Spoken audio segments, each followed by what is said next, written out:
pentingnya bagi kita yang pertama adalah tentang ya dalam ini makna surah Al-Fatihah. Ini surah yang paling mulia, ini surah yang paling agung. Kita mohon maaf kalau seandainya ya kita nggak pelajari maknanya Al-Fatihah, ya ini sayang sekali. Ya, tahu maknanya ini dan itu, tahu tafsirnya surah ini dan itu, tapi ternyata Al-Fatihahnya nggak dikuasain. Ya tadi itu, ya ini kita apa? Ya kelewatan. Ya, fokus dulu sama Al-Fatihah. Kita tahu dulu maknanya. Kemudian setelah itu apa? Bukan hanya sekedar tahu maknanya, tapi apa? Ya pengamalannya adalah dalam sholat. Ya penekanannya, pentadaburannya. Karena apa? Ya Al-Fatihah ini adalah rukun sholat. Ya, di mana dikatakan ya hadis yang dibawakan adalah apa? Hadis dari ya Imam Bukhari dan Imam Muslim. La sholata liman lam yaqra bi Fatihatil kitab. Tidak ada sholat bagi orang yang tidak membaca Al-Fatihah. Kemudian dalam hadis yang lain juga dikatakan man shalla sholatan lam yaqra fiha bi Fatihatil kitab fahiya khidaj. Barang siapa yang melaksanakan sholat dan tidak membaca Al-Fatihah di dalamnya, maka sholat itu kurang. Dan ini apa Rasulullah mengatakan sampai 3 kali. Hadis riwayat Imam Muslim.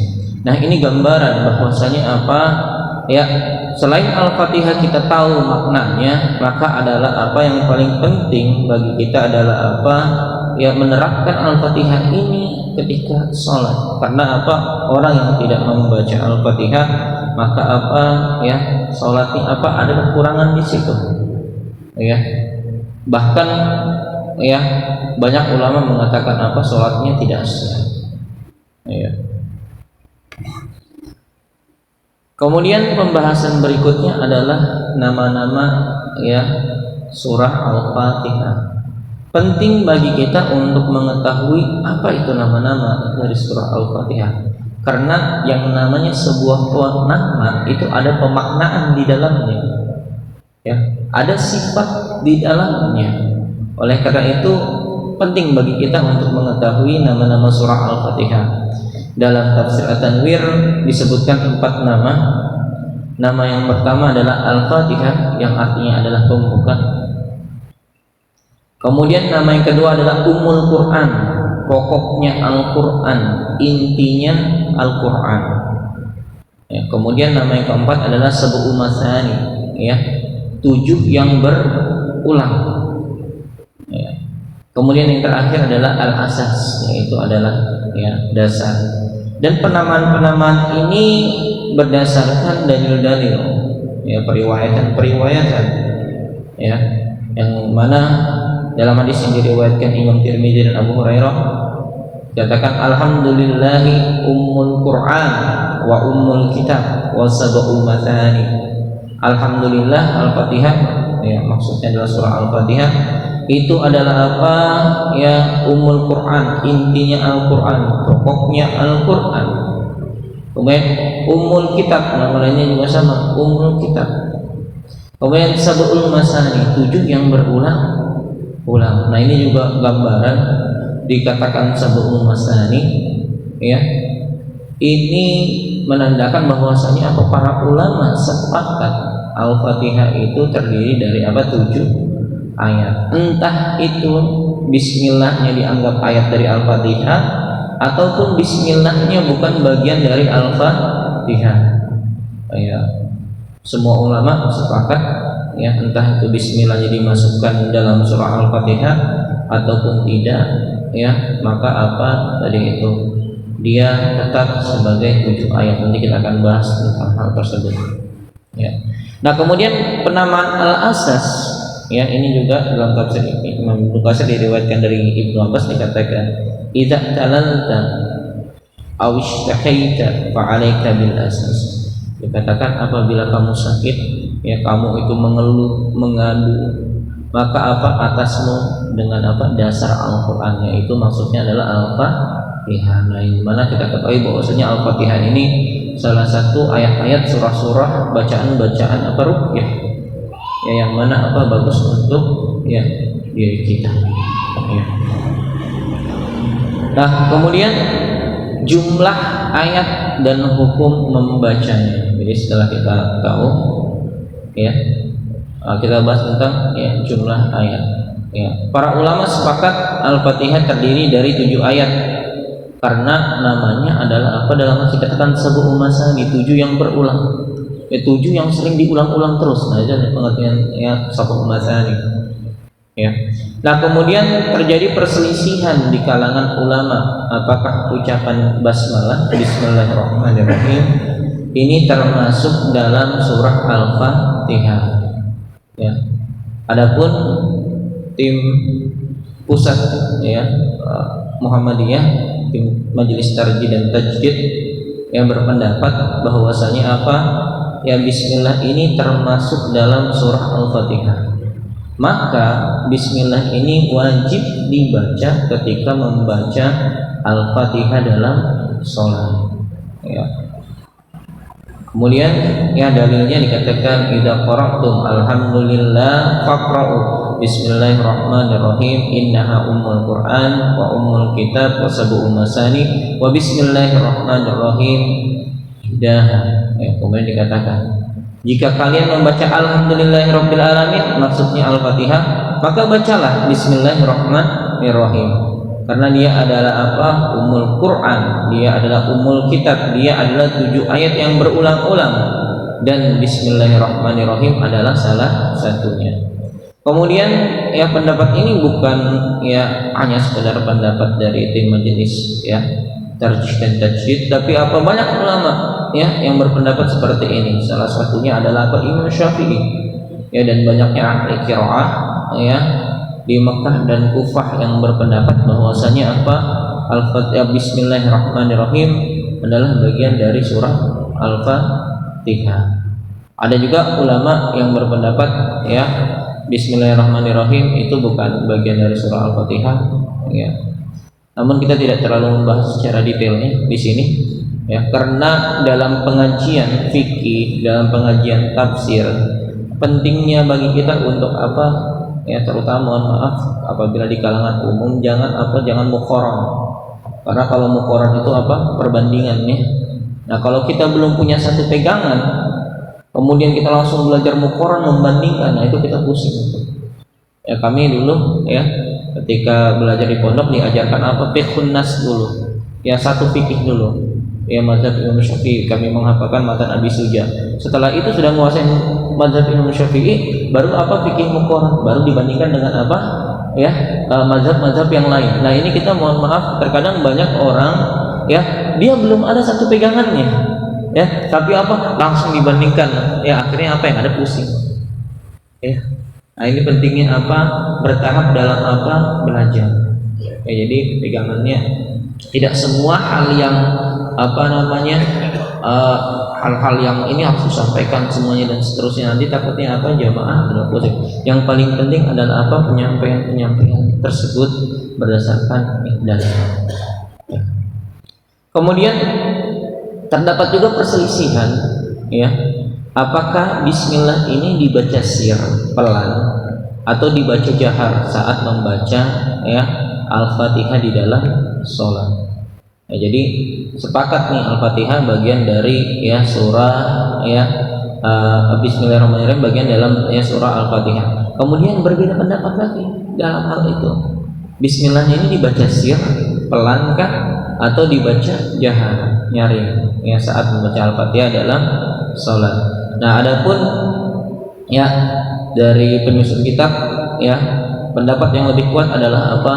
Boleh dibaca jahar dan boleh dibaca sir ya. Karena apa? Masing-masing memiliki dalil. Dalil yang pertama ya hadis yang diriwayatkan oleh ya Anas bin Malik, sahabat yang mulia Anas bin Malik, dikatakan ya Nabi dia mengatakan sholaitu khalfan Nabi sallallahu alaihi wasallam wa Abi Bakrin wa Umar wa Utsman fakanu yastaftihuna bilhamdillahi rabbil alamin la yadhkuruna bismillahirrahmanirrahim fi awwali qiraatin wala fi akhiriha. Katanya Anas bin Malik, saya sholat di belakang Nabi, di belakang Abu Bakar, di belakang Umar, di belakang Utsman. Mereka memulai dengan Alhamdulillahirabbil alamin, ya. Dan mereka tidak menyebutkan Bismillahirrahmanirrahim di awal bacaan, tidak pula di akhirnya. Hadis riwayat Bukhari Muslim. Kemudian itu hadis yang mengatakan Al-Fatihah dibaca sekali. Ya. Kemudian yang mengatakan Al-Fatihah dibaca jahar, ya, hadis dari Ummu Salamah. Ya, Ummu Salamah mengatakan Rasulullah sallallahu alaihi wasallam, ya, yuqatti'u qira'atahu bismillahirrahmanirrahim alhamdulillahirabbil alamin arrahmanirrahim maliki yaumiddin, ya, sampai akhir. Ya, bahwasanya katanya Ummu Salamah, ya, mengatakan bahwasanya Rasulullah sallallahu alaihi wasallam berkali-kali membaca Al-Fatihah. Ya, setiap kali membacanya tersebut baca bismillahirrahmanirrahim alhamdulillahirabbil alamin arrahmanirrahim maliki yaumiddin dan seterusnya. Hadis riwayat ya Ahmad, ya, Imam Ahmad, Imam Abu Dawud, Imam Khuzaimah, ya, kemudian dari Qutni, dari Al-Hakim, yang mana sanadnya juga sama, juga sahih juga. Dua-duanya sanadnya sahih. Abu Hurairah juga, ya, ketika sholat, ya, menggunakan bacaan ya, Bismillahirrahmanirrahim, dijelaskan, ya, bacaan Bismillahirrahmanirrahim. Nah, kemudian dari Majelis Tarjih menjelaskan, ya, ada pernyataan yang sangat bagus sekali, ya. Muawiyah dikatakan pernah sholat di Madinah, ya, kemudian tanpa mengeraskan bacaan, ya, Bismillah. Jadi ketika di Madinah, Muawiyah langsung alhamdulillahirabbil alamin, seperti itu, ya. Jadi Bismillahnya dibaca, cuma disirkan. Dikeraskannya adalah ya alhamdulillahirabbil alamin dan seterusnya. Kemudian akhirnya ada para sahabat yang, ya, protes masalah tersebut, ya. Maka ya, akhirnya pada salat berikutnya Muawiyah, ya, sahabat Nabi tersebut mengeraskan bacaan, ya, Bismillah. Ya, singkatnya dari hal ini yang bisa kita ambil pelajaran bahwasanya untuk masalah pengucapan Bismillah di dalam surah Al-Fatihah ini bukanlah, ya, permasalahan yang mutlak harus dibaca jahar atau harus dibaca sir, tapi adalah semua adalah sesuai dengan kondisian saja. Karena dua-duanya adalah, ya, sama ada dalilnya. Bahkan mohon maaf, ya, di dalam kitab-kitab banyak sekali kitab-kitab tafsir, ya, tidak ada sama sekali, mohon maaf, kayak gitu, para ulama yang menganggap ini masalah yang sangat besar sekali, ya, sampai harus berkelahi, harus konflik, nggak ada sama sekali. Ya, kita aja mohon maaf yang di Indonesia yang kadang ribut, ya, kayak gitu, ya, nggak ada dalam kitab-kitab baru itu, nggak ada semuanya.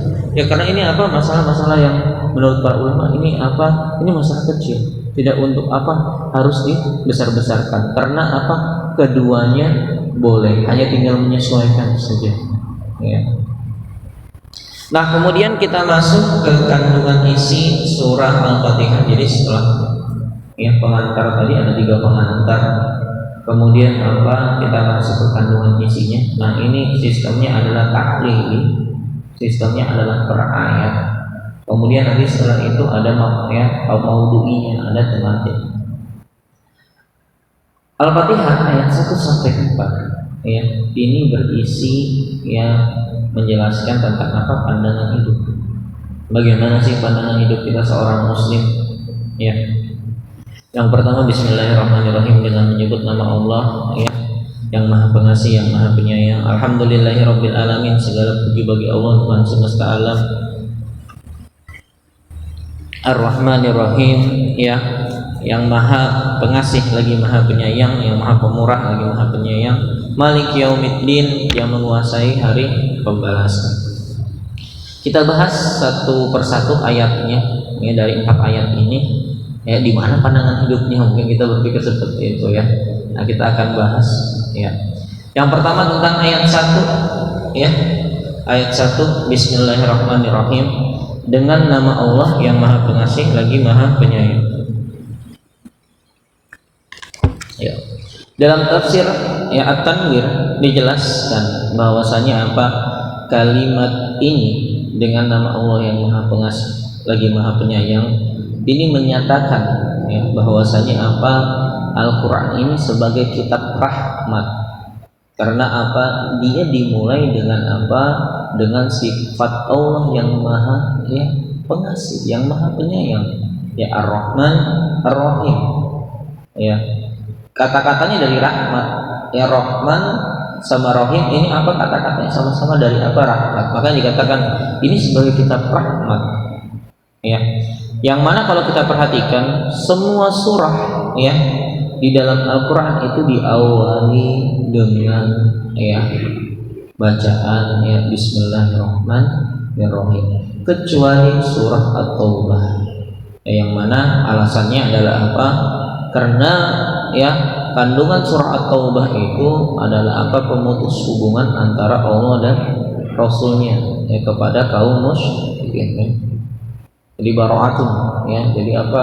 Berbebas diri. Ya jadi apa? Kalau seandainya surah At-Taubah itu ditambahkan Bismillah, maka tadi itu ya sangat bertentangan sekali dengan apa ya isi surah, apalagi ayat pertamanya. Karena langsung ayat pertama adalah apa? Ya Allah dan Rasulullah memutuskan untuk apa? Berlepas diri. Ya, kayak gitu ya dari apa? Ya dari kaum musyrikin. Ya makanya tidak cocok. Ya tidak pantas ditambah dengan apa Bismillahirrahmanirrahim, karena Bismillahirrahmanirrahim itu adalah apa ya isinya adalah rahmat ya, masa ditambahin dikasih rahmat awalnya kemudian tiba-tiba langsung diputus ya hubungan kan ya tidak cocok ya. Maka apa surah At-Taubah ya tidak ada apa Bismillahnya. Nah kemudian Al-Quran juga selain dimulai dengan Bismillah ya, maka apa Al-Quran dimulai juga dengan apa Al-Fatihah, yang mana Al-Fatihah dimulai dengan apa ya sifat Allah yang memberikan rahmat. Nah ini gambaran ya komposisi Al-Quran itu awalnya memang betul-betul diperhatikan ya. Yang pertama adalah dengan sifat Allahnya dulu disebutkan Bismillahirrahmanirrahim, kemudian dengan Al-Fatihah surah yang paling agung nih ya, dan itu adalah pembukaannya. Kemudian ya Allah memiliki sifat rahmat. Nah jadi dari ayat Bismillahirrahmanirrahim ini menegaskan bahwasanya Allah memiliki nama Ar-Rahman Ar-Rahim, memiliki sifat rahmat. Yang mana apa? Ar-Rahman khasul ismi wa amul fi'il. Ya, yang mana dikatakan Ar-Rahman itu adalah nama yang khusus bagi Allah dan menunjukkan umumnya rahmat Allah. Maksudnya adalah apa? Kata para ulama, Ar-Rahman ini adalah nama yang khusus hanya boleh Allah pakai saja. Ya, yang lain nggak boleh pakai. Karena dari susunan bahasa Arab ya wazan fa'lan artinya adalah apa? Sangat atau maha. Ya. Begitu ya. Jadi nggak boleh sampaikan nama Rahman kecuali apa? Abdurrahman, hambanya yang Ar-Rahman. Itu seperti itu kata para ulama. Ya, makanya di sini dikatakan kaidahnya apa? Khusus bagi Allah saja. Kemudian namanya khusus bagi Allah, tapi rahmatnya ini umum. Maksudnya apa? Kepada seluruh makhluk di dunia ini. Ya, tidak hanya untuk orang muslim, ya untuk orang non muslim pun, ya. Ini apa diberikan rahmat untuk hewan, untuk binatang, untuk dan seterusnya semua dikasih rahmat. Ya, jadi kalau kita bilang kenapa ada orang kayak gitu, ya apa namanya dia nggak pernah sholat, dia ini apa dan seterusnya, dia fasik, dia berzina, dia ini dan seterusnya, ya tapi kok kaya Ustaz. Nah ini dia masih tetap dapat rahmatnya Allah. Jadi rahmatnya Allah yang ini apa ya, dia umum, mau dia itu apa orang yang soleh, mau dia itu orang yang fajir, orang yang bermaksiat dan seterusnya masih tetap dapat rahmat Allah. Dan ini apa di dunia ya. Nah kemudian Ar-Rahim ya adalah amul ism ya, nama yang umum ya, wa khasul fi'al, dan apa perbuatan yang khusus dari rahmat Allah. Yang mana maksudnya adalah Ar-Rahim ini boleh dipakai untuk apa? Nama-nama yang lain. Jadi kalau kita mau namakan anak kita Ar-Rahim boleh. Ya. Begitu kalau Ar-Rahman enggak boleh. Iya. Nah, yang mana apa? Ya, menunjukkan perbuatan khusus dari rahmat Allah. Maksudnya adalah apa? Sifat rahmatnya Ar-Rahim ini adalah khusus untuk orang-orang beriman. Iya. Bahkan apa? Ya para ulama lebih menspesifikkan ya rahmat Allah yang ini nanti kelak paling utamanya adalah terjadi ketika apa? ya di hari kiamat, di akhirat kelak. Yang mana apa di hari akhirat, di hari kiamat ya Allah tidak akan sama sekali memberikan ya rahmat kepada apa orang-orang yang tidak beriman. Ya.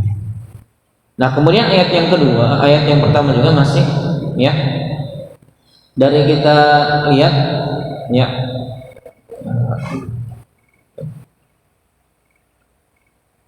di sini juga dikatakan ya Al-Quran sebagai rahmatan lil alamin ya. Di sini dikatakan ayatnya wa ma kunta tarju an yulqa ilaikal kitab illa rahmatan min rabbik fala takunanna dhahiran lil kafirin.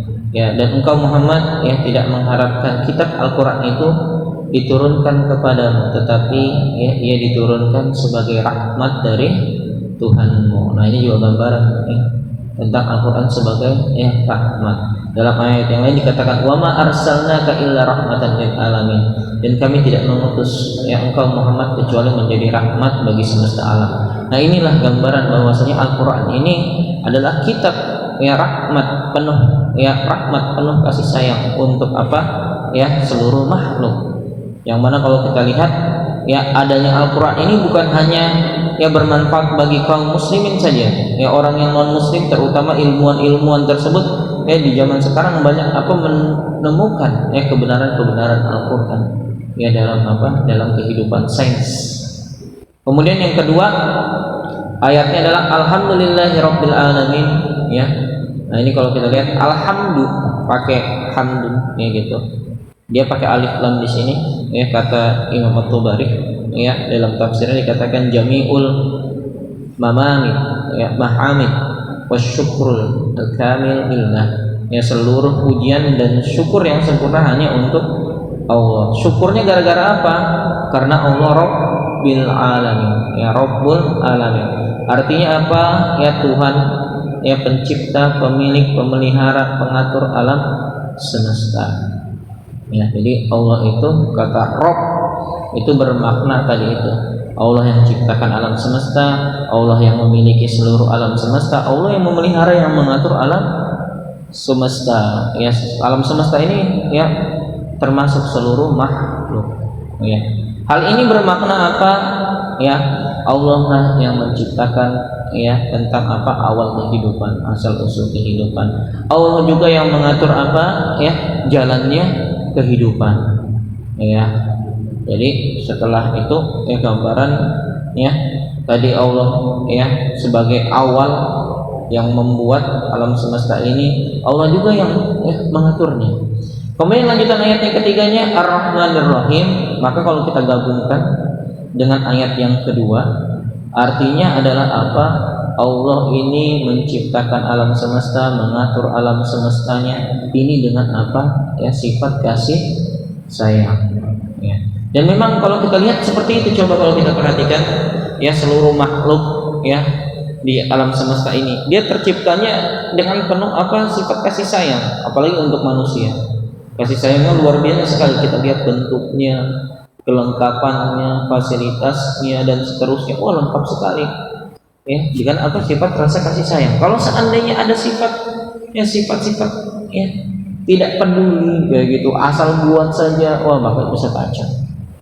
Ya. Jadi apa pengaturan Allah terhadap dunia ini, penciptaan Allah terhadap apa seluruh semesta ini semua apa dengan sifat kasih sayang. Kemudian yang keempat Malik Yaumiddin ya, setelah Allah apa menciptakan ya dunia, Allah apa mengaturnya, memeliharanya, setelah itu apa ada yang namanya apa akhir dari dunia, yaitu adalah apa hari kiamat. Yang mana hari kiamat ini hari apa? Hari kita apa menunggu balasan. Ya makanya dikatakan yauma la tamliku nafsun li nafsin syai'an wal amru yauma idzin lillah. Pada hari kiamat seseorang tidak berdaya menolong orang lain dan segala urusan pada hari itu adalah kekuasaan Allah. Di hari kiamat kita nggak bisa ngapa-ngapain. Kita cuma tinggal apa? Nerima hasil ya apa yang kita lakukan di dunia. Ya kita cuma tinggal apa? Nerima balasan. Ya, makanya dalam ayat ya Al-Qur'an yang lain dikatakan wa may ya'mal misqala dzarratin khairan yarah ya khairan yarah wa may ya'mal misqala dzarratin syarran yarah. Barang siapa yang dia mengerjakan kebaikan meskipun cuma sedikit, sekecil atom, maka dia akan melihat balasannya. Adapun yang mengerjakan keburukan, kejahatan, dia juga akan melihatnya. Dalam hadis yang dikatakan kama tadinu dan sebagaimana kamu berbuat seperti itu juga kamu dibalas. Jadi hari kiamat tadi itu ini adalah pembalasan. Ya, kita nggak bisa ngapa-ngapain lagi. Ya. Kemudian ayat 5 dan ayat 7-nya berupa jalan hidup. Jadi 1 sampai 4 itu pandangan hidup yang menjelaskan bahwasannya tadi itu Allah Maha Pengasih Maha Penyayang, Al-Qur'an ini kitab rahmat, kemudian Allah ciptakan kehidupan, Allah yang ngatur, kemudian nanti akan ada hari kiamat, hari pembalasan. Nah, kemudian bagaimana kita cara menjalani hidup kita? Ya, nah ini dijelaskan di 3 ayat. Iyyaka na'budu wa iyyaka nasta'in. Ihdinas siratal mustaqim, siratal ladzina an'amta 'alaihim ghairil maghdubi 'alaihim waladdallin. Ya. Ayat 5 ya, cara menjalani kehidupan yang pertama adalah dengan beribadah. Iyyaka na'budu, kepadamu lah kami menyembah, kepadamu lah kami beribadah.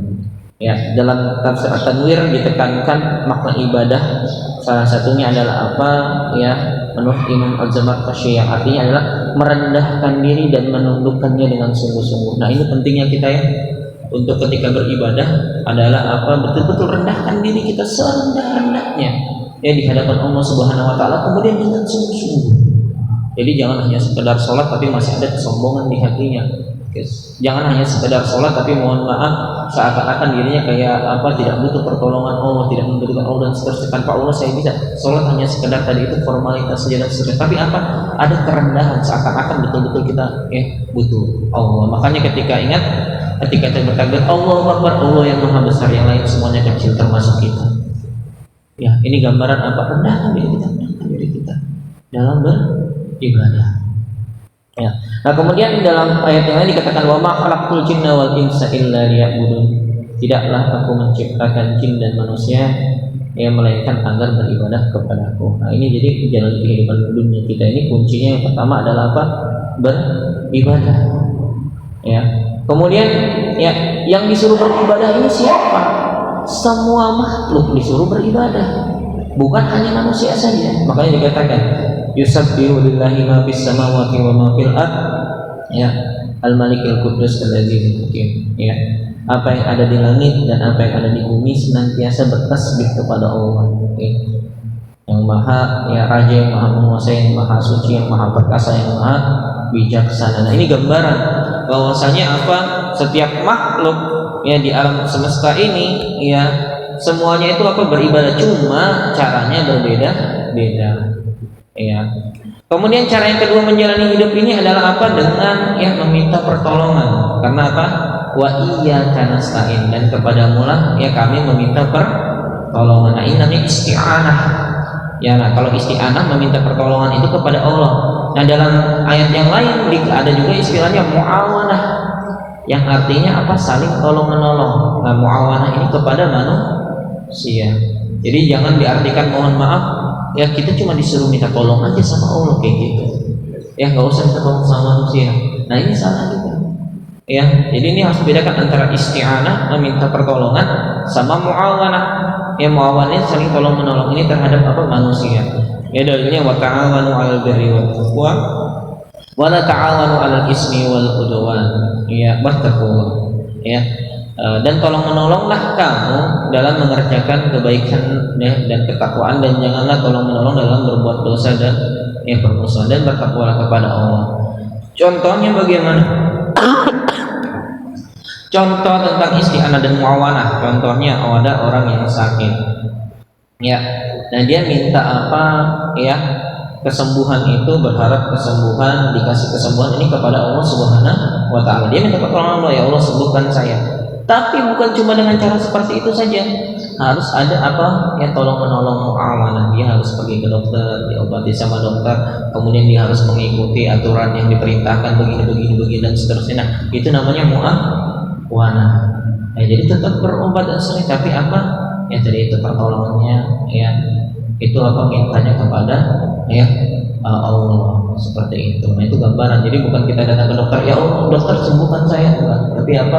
Minta sembuhkannya, minta tolongnya ke Allah. Tapi tetap apa? Ada kerjasama bantuan terhadap manusia yang lain. Kemudian ayat yang ke-6, ihdinas siratal mustaqim, tunjukilah kami jalan yang lurus. Ihdina artinya hidayah. Begitu berilah kami hidayah ke jalan yang lurus kalau ke bahasa kita seperti itu. Nah, menurut para ulama ada 4 hidayah untuk yang diberikan kepada makhluknya, terutama manusia ada 4. Yang pertama adalah apa? Hidayah insting dan ilham, bawaan dari lahir. Contohnya kalau anak ini merasa lapar maka dia akan nangis. Nah, ini kita insting nih. Dia nggak bisa ngomong tapi kita tahu ini tanda-tanda dia lapar. Oh, ini dia tanda-tanda. Ada apa namanya insting. Kemudian apa? Hidayah indrawi, panca indera, penglihatan, pendengaran dan seterusnya. Nah, kemudian hidayah yang ketiga adalah hidayah akal. Nah, ini hidayah yang sangat penting sekali. Ini kita manusia dikasih akal, yang mana apa? Ya, tujuannya untuk membetulkan 2 hidayah yang sebelumnya. Contohnya, ya kita melihat benda dalam air itu terlihat bengkok, padahal benda itu lurus kan. Ya, jadi kita melihat benda dalam air, wah ini bengkok, tapi dalam akal kita tahu, enggak, ini aslinya bendanya lurus. Nah, kenapa bisa begitu? Ya, karena kalau secara insting, secara indrawi kita pakai, maka akan terlihat bengkok. Kalau kita ngikutin, ya bengkok. Tapi kalau akal sudah berjalan, oh ini bengkok karena biasa ini dan seterusnya apa, ya akhirnya akan membetulkan, enggak itu enggak bengkok, itu apa? Lurus. Nah, pentingnya manusia adalah apa? Memanfaatkan akalnya. Ya tidak hanya sekedar indera saja, cuma sekedar melihat, cuma sekedar mendengar, tapi harus menganalisis.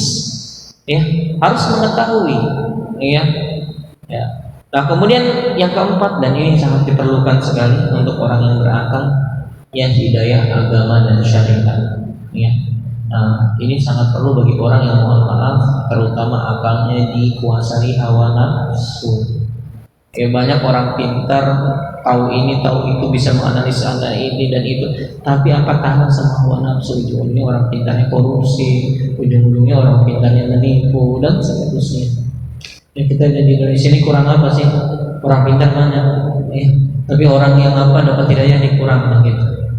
Ya, makanya apa? Ya berantakan gitu. Nah, ini jadi penting. Jadi ketika kita katakan, ya Allah tunjukilah kami ke jalan yang lurus, ya Allah kasih semua 4 hidayah ini kepada kami supaya kami bisa apa? Berada di jalan yang benar, di jalan yang lurus. Nah, kemudian yang terakhir, ayat yang terakhir adalah apa? Siratal ladzina an'amta 'alaihim ghairil maghdubi 'alaihim waladdallin. Yaitu adalah apa? Jalan yang engkau telah beri nikmat kepada mereka, bukan jalan yang engkau murkai dan bukan jalan orang yang sesat. Ya.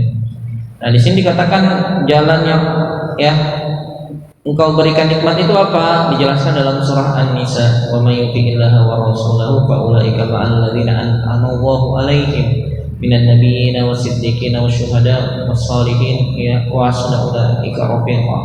Ya, apa itu?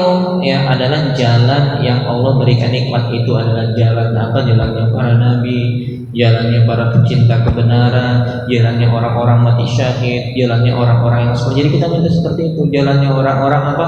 Teman-teman yang baik. Ya, kita minta apa? Supaya berada di jalannya itu, di barisan itu, enggak salah-salah. Ya.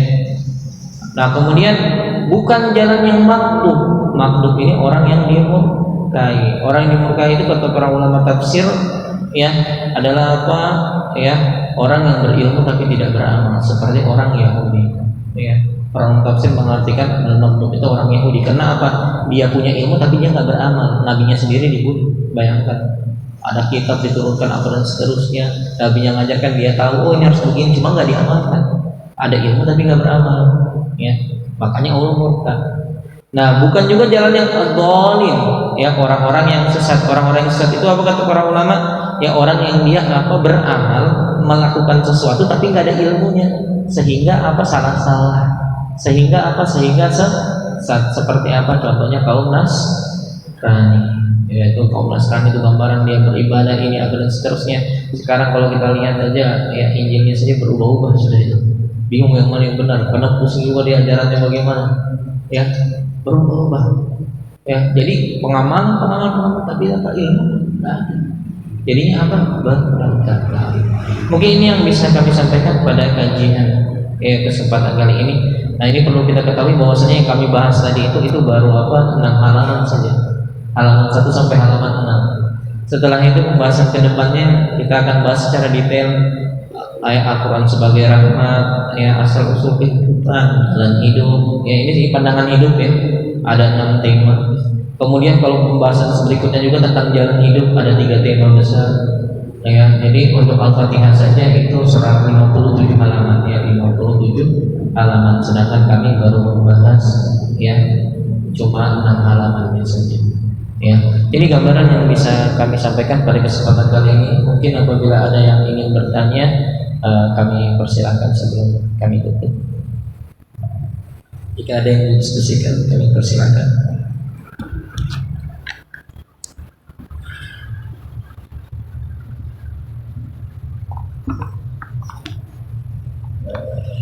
Silakan. Silakan.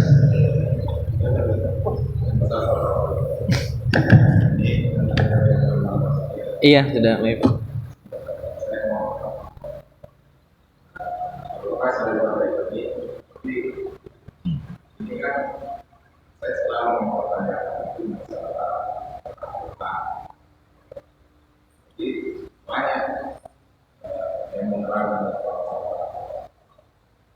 Implementasinya sudah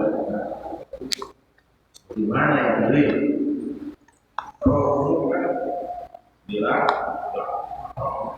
melaksanakan implementasinya harus ada yang sederhana bagaimana kaitannya dan tadi kalau kita baca Al-Fatihah ini ternyata juga masuk semua di situ. Jadi oke bisa ya ya tentang ya Al-Fatihah ya takwa ya. Kalau takwa memang menurut para ulama adalah apa, mayoritas para ulama sepakat ini maksud adalah takwa adalah menjalani seluruh perintah-perintah Allah dan apa menjauhi ya apa ya larangan-larangannya. Nah, kemudian bagaimana dengan konteks implementasi mempraktekkannya ya di dalam surah Al-Fatihah. Ya, jadi memang kalau kita lihat ya surah Al-Fatihah ini sangat syamil sekali, sangat lengkap. Ya, kalau kita tadabburi betul-betul ini sangat luar biasa sebenarnya.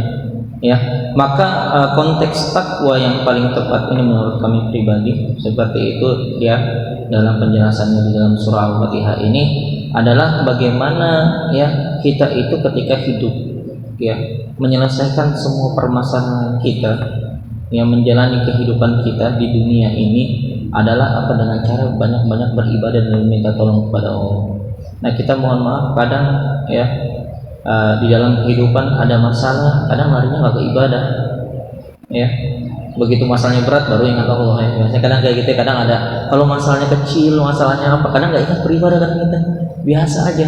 Tapi begitu sudah sampai di titik rendah baru kita ingat ya. Nah, sebenarnya salah di situ ya. Sebenarnya apa, ada masalah ataupun tidak ada masalah, masalah kecil maupun besar, harusnya apa yang kita ingat, yang kita beribadah ini kewajiban saya membutuhkan ya Allah. Mau sukses hidup kita ya kuncinya seperti itu ya. Nah, kemudian ya yang penting juga ya dalam ayat 4 ini, karena ini implementasinya ya, 5 sampai 7 ya. Yang ketakwaan yang paling penting adalah apa tadi itu, kita ya betul-betul minta diberikan apa ya, hidayah ya kayak gitu ya. Kita bersyukur ya tentang apa pemberian tadi itu ya, 4 hidayah ya. Ya, kita sudah apa, ada akal, kita ada agama syariat. Nah, ini betul-betul luar biasa kesyukuran. Yang mana kesyukuran ini, akal, kita punya akal, kita punya apa, agama, dapat hidayah, dikasih kesempatan untuk dengar pengajian, dikasih kesempatan untuk baca Al-Quran dan seterusnya. Ini hidayah agama. Kita punya akal pintar, bisa membedakan hak yang baik dan seterusnya. Maka jangan sampai sudah ada akal, sudah ada apa hidayah agama, ujung-ujungnya masih salah jalan ya, masih sering melakukan maksiat. Sudah tahu sebenarnya maksiat ini, melakukan ini dilarang ya, ngegibah dilarang ya. Dia tahu dari pengajian, secara akal juga nggak bagus ngomongin orang di belakang, buat fitnah, buat yang nggak benar, apalagi kalau informasi kayak ini. Tapi masih apa, masih terjatuh ke dalam kesalahan ya. Yang paling penting adalah bagi kita adalah apa ya tadi itu ya, selain itu adalah apa Ingat, jalan yang lurus itu adalah jalan para nabi, ya, jalan orang-orang yang mencintai kebenaran, orang-orang soleh. Banyak-banyak cari informasi tentang mereka, ya, bagaimana orang-orang soleh terdahulu, bagaimana Nabi menjalani kehidupannya, dan seterusnya. Semua kemudian kita aplikasikan di dalam kehidupan kita. Karena itulah jalan-jalan orang yang lurus, kata Allah. Tinggal sebenarnya bagaimana kita ngikutin mereka.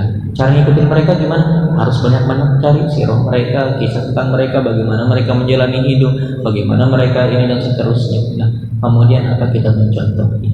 Mungkin itu penggambaran pengimplementasian takwa di tentang surah Al-Fatihah ini dalam kehidupan kita. Mungkin cukup karena waktunya sudah agak berlebih, ya, mohon maaf agak mepet karena memang kajiannya seperti yang membutuhkan waktu yang agak lama. Sekian yang bisa kami sampaikan pada kesempatan kali ini. Kurang dan lebihnya mohon dimaafkan. Segala sesuatu yang benar dari Allah, yang salah dari diri kami pribadi dan mohon dimaafkan. Kami tutup dengan doa kafaratul majlis. Subhanallahi wa bihamdihi, asyhadu an la ilaha illa anta, astaghfiruka wa atubu ilaik. Wassalamualaikum warahmatullahi wabarakatuh.